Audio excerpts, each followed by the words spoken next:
L-aħħar ġimgħa qabel tibda l-ġimgħa mqazza, propju ġimgħa qabel il-ġimgħa kbira, il-Knisja tfakkar Jum id-Duluri. U aħna ħadna ħsieb ukoll biex nagħtukom ftit ħsibijiet marbutin ma' dan il-jum, propju Jum id-Duluri. F'Malta u f'Għawdex infakru d-duluri f'purċissjonijiet fl-irħula kollha. U l-Maltin u l-Awċin jirrikorru min għax devot u min b'xi wiegħda. Il-Knisja tfakkar is-seba' duluri ta' Marija Omm Ġesu. L-ewwel dulur, il-profesija ta' Xmun. 8 ijiem wara twelid, Ġesu kien meħud fit-tempju għal preżentazzjoni. Kien hemm wieħed jismu Xmun, raġel ġust u twajjeb, li kif rat tarbija qal: Issa Alla, tista' tħalli l-qaddej tiegħek imur fis-sliem, għaliex għajnejja raw is-salvazzjoni tiegħek.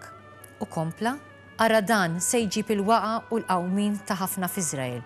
Se jkun sinjal li jmeruh u intu wkoll, mara, sejf jinfidlek ruħek. This is the King of Israel, who will take away the sins of the world.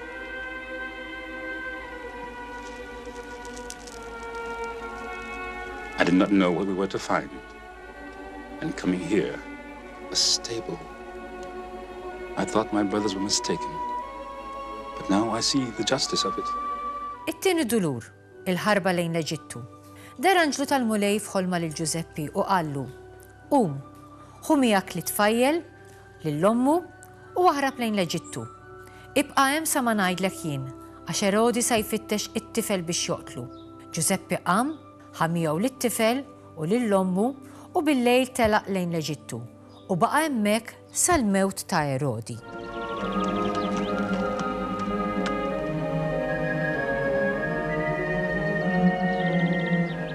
It-telet dulur, Marija titlef lil bina Ġesu. Ġesu kellu 12 sena u bħal kull sena il-ġenituri tellaw Ġerusalemm għal festa tal-Għid. Ġesu ntilef, fittxewh u għamlu 3 ijiem ifittxuh sakemm sabuh fit-tempju. Tifel ta' 12 sena jiddisputa mal-aqwa dutturi ta' żmienu. Jesus Bar Joseph, as a new adult member of our community, you have exercised your right to read and comment upon the scriptures. That is your heritage. It is the heritage of the children of Israel. But remember that God's word is spoken in times of light and in times of darkness and persecution. Ir-raba dulur, Marija tiltaqa' ma' Ġesu u tila l-Kalvarju. U ma' sejrin b'Ġesu lejn il-Kalvarju biex isalbuh kien hemm folla ta' nies li mxiet warah.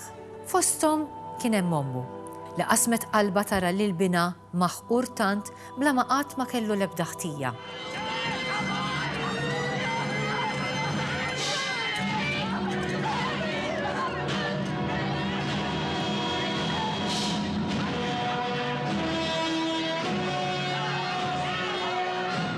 Il-5 dulur, Ġesu jmut fuq is-salib.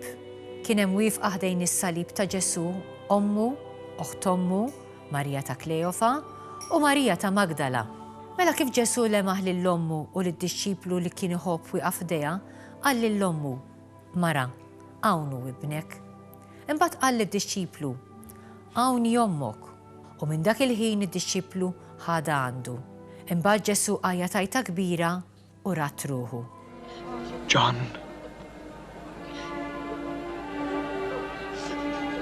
behold your mother.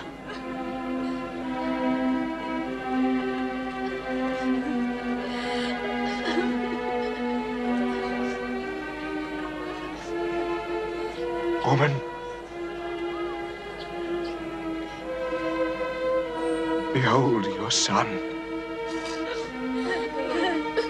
Is-6 dulur, jagħtuha lil Ġesu mejjed fi ħdana. X'insar fil-għaxija ġie raġelani minn Arimatea jismu Ġuseppi, li hu wkoll kien sar dixxiplu ta' Ġesu. Marant Pilatu u talbu l-ġisem ta' Ġesu. U mbagħad Pilatu ordna li jingħatalu. Il-ġisem mejjed ta' Ġesu tniżżel u Marija leqatu mill-qalb.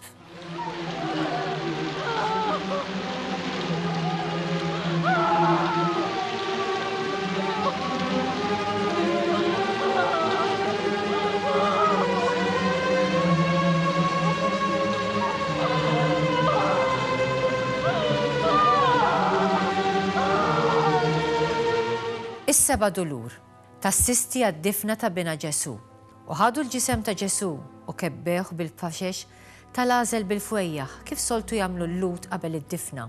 Fejn salbu lil Ġesu kien hemm ġnien u f'dan il-ġnien kien hemm qabar ġdid li fih kien għadu m'ndifen ħadd u hemm għedu lil Ġesu.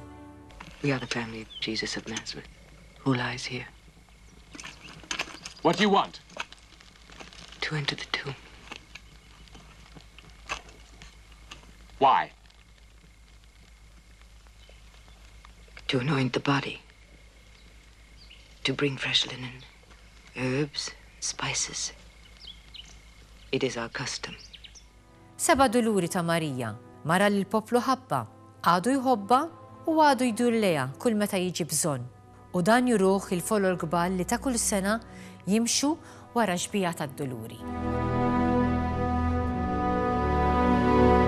U dik kienet ftit informazzjoni wkoll marbuta ma' dan il-jum li kif qegħdin ngħidu huwa dedikat lil duluri, jum ta' devozzjoni għal ħafna u ħafna minnkom.